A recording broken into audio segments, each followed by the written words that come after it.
Hey everyone, my name is And Sam, I'm Melissa. and welcome back. So today we want to talk a little bit about what it was like for me to get into construction and get into a job at age 12. Okay, so for any of those who live like in the southern Utah area and are familiar with the polygamous community that Sam grew up in Hilldale, Utah, Colorado City area, you're probably really familiar with seeing polygamous men on construction sites. So it Mhm. is very, very common, and they are known for working so hard and having really good quality to all their jobs. So they're very like in demand as far as construction goes, and there's always been a ton of construction in southern Utah. So a Yeah. lot of people might have seen them before because it's like 110 degrees outside and they're wearing like full length shirts with button up, and you're like, how are they doing that? Been there, Yeah, done so that. when Yeah. if you've seen that before, then those are the polygamists from Sam's Hmm. hometown. Yeah. Um, but one thing that's like extra unique is that the kids out there, the young men, start working full time on construction sites Hmm. when they're very young. Yeah. So, And the age could be a little different for each person, but for me, it was about age 12 when I started going out with my brothers and just working a full-time job out on doing construction, whether it was stonework or framing or carpeting or you name it. I did a little bit of everything. what was the first construction job that you had? Like, what type of construction work did you do? I believe it was masonry, stonework. I believe so. I believe that was the first one. That was a big part of our family because some of my brothers owned a company, Diamond Z Stone, and that was just, I mean, they were a big company and did a lot of work, and so that was something that a lot of us helped and did that with them. Okay. So And wasn't it like each family kind of had like their specialty a little bit, wasn't it? Or out yeah, there? yes, there were, certain families were known for certain things. I know there were a lot of Barlows that did framing. So Okay. that, for example, there was that. But it seems like, I mean, because we started so young, most of us had a lot of experience in a lot of different areas, and that's probably why they do such a good job with their work, is because they have so much experience. You start at such a young age, you get a lot of experience by the time you're in your 20s or 30s. So you know how to do it very well, and you're very fast at it. So how did they get away with like having you work at age 12?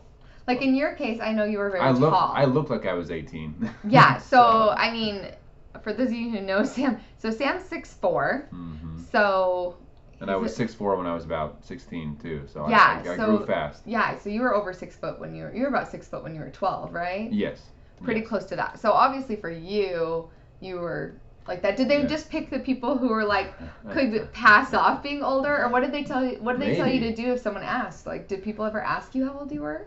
Yes, and well, rarely. We luckily we never, at least I never experienced any problems with the law or OSHA showing up and checking a job site and getting in trouble for any of that. But some homeowners that would ask, and I'm embarrassed to say, but I would say I was 18, just to prevent any problems.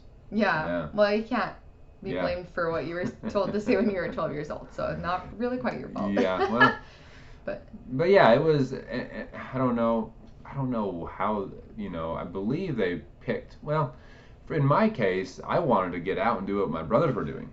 So I mm, don't know that it was necessarily them picking, rather just us younger brothers wanting to get out and do what our older brothers were doing, and they were all working, and so that's what we wanted to do. so working at age 12, did you? I mean, obviously you were making money. Did Yes. you get to keep your money, or did it go to like a family pot, or like how did that work? Well, we got to keep some of it, but you could say I was paying rent at age 12. No, but we would give father money. So he would ask for a certain amount per month from all of us that were working to help pay for expenses around the house and whatever.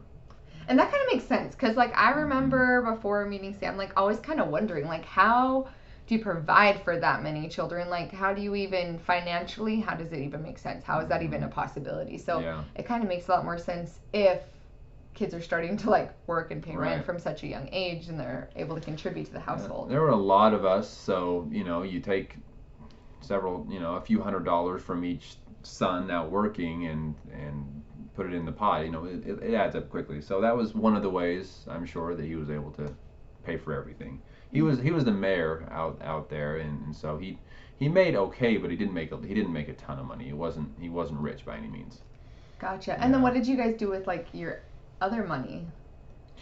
Well, let's just $500, $600 jacket here, $300, $400 watch here, there. I mean, it just honestly, I wish I could go back and relive those years and save all that money because it was not a lot of unnecessary things. I just wanted it to be the coolest and have the nicest thing. Well, how could you even know better at like 12? As a teenage Yeah. boy, like honestly, like how would you even know any better? Right. But also, one thing that I think is like really interesting too is that a lot of people from out there, because they can't, they're not spending it on big screen TVs, they're not spending it on video games or movies Or vacation. music, no vacations, things like that. And so there's kind of also like a reputation of the couple things that they could have that were like theirs, they would spend a ton of money on. So like I know growing up in St. George, Utah, if we saw huge decked out trucks with lip kits and dark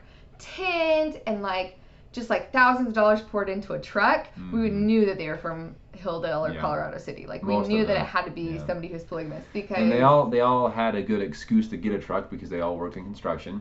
So they just got the nicest trucks and like you said, poured thousands of dollars into them to make them look the coolest and have all the fancy features and soup up the engines and whatever. Even if they never used it, it was just something to do with the money, I guess. Yeah, something to do with it. Yeah. As far as construction in Hilldale, do you want to tell them a little bit about like if somebody, one unique thing about it being such a tight knit community that I thought was really interesting when you told me was about the fact that like when somebody needed a home out there, they would rally together as a community, and kind of the fact that everybody had their specialties kind of paid off for helping each other. So I think that's one thing that's cool. We talk about that a little bit. So we actually had this thing for the longest time out there. It was a Saturday work meeting, and basically we would have the whole community would get together and we would have some on Saturday morning we would have the church meeting. We would talk about religious things and have this meeting, and then after the meeting they would list off the projects that needed to be done around the town. And so a lot of times the work that got done on Saturday was not people going out and doing construction work to make money, but it was to help build and grow the community and help whoever was in need. So there were times where we would try to build a house in one day. Well, and we didn't just try, we did it. So the whole community would get together, and everyone knew, with everyone there together, there were plenty of people that knew how to do every part of building a house. And so there's actually a video of this where they would start, I believe the only thing that was done is the concrete slab. And they just came in and just hundreds of people just working and built an entire house. And not just a little tiny small house, an actual good sized, ready to move in house in one day. Have to fit multiple wives type house. Yeah. So that was crazy, and it's still impressive when I look back. I mean, gee, that was you don't see that every day. That's for sure. No, I did always think that was like a cool sense of their community that they always really tried to take care of each other. So I thought that was kind of a cool. Yeah, there was a lot of that. A lot of just everyone helping out each other, and everyone knew each other, and it was so that part of it was really good. It was a lot of fun. So what made you decide that you, like when you first moved out, you still stayed in construction? I did for a time, yes. But then what made you decide that you didn't want to do construction anymore? Because construction still makes really good money. Yeah, they definitely do. And I believe, well, several things. By the time I was 18 and that's all I had ever done, I was ready for a change. I was that that oddball that always wanted something different and new, and so I was always excited for the next adventure. And so because that's all I knew how to do was construction, that's what I did when I first moved out, and just to make any money I could make. But as soon as I was able to, as soon as I had the time and money to think about it, I got a different job. My first job outside of construction was just working at a car wash, actually. So that was my first experience. The one thing that construction work from a young age teaches everybody that I've ever known that's ever left out there is they are such hard workers, like the hardest workers. So if you ever have a chance to employ somebody who has left Colorado City, no matter what it's in, if it's in construction or if it's in anything else, they are just the hardest workers because they grew up from a young age with that being like such an important value. I don't know. That's something that I've always admired about Sam and all of his siblings that have left and all of his family, even that are still out there, is that they're extremely hard workers. So, yeah. Yeah, but if you do hire someone and they don't turn out to be the best worker, don't blame me. I'm sure there are those out there that. Yeah, I mean, there are in every community, but as a general rule of thumb, they're very good at their specialties. Very hard workers, yes, and that's what they know, and that's what that's what they do. They work hard. Yeah, but that's what it was like for Sam, growing up from the age of 12, learning construction work.